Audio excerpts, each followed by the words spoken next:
Welcome to a video on even and odd functions.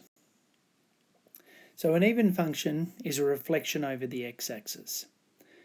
So that is when a relation is unchanged when x is replaced with minus x.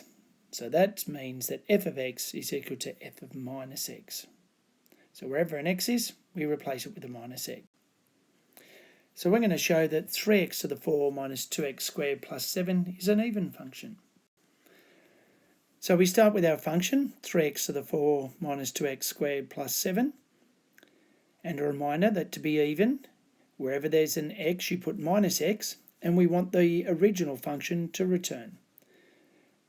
So f of minus x is equal to 3 minus x to the 4 minus 2 minus x squared plus 7.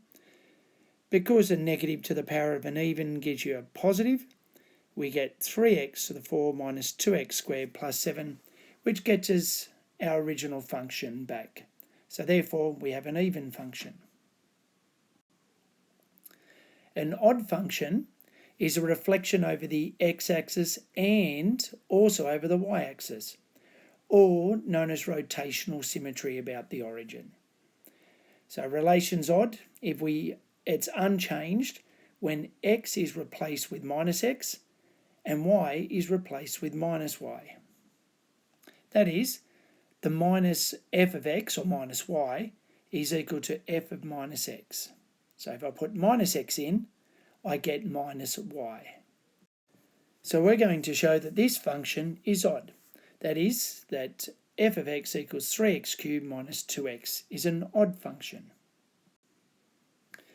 So if f of x is equal to 3x cubed minus 2x, to be odd, if I replace x with minus x, I get minus y.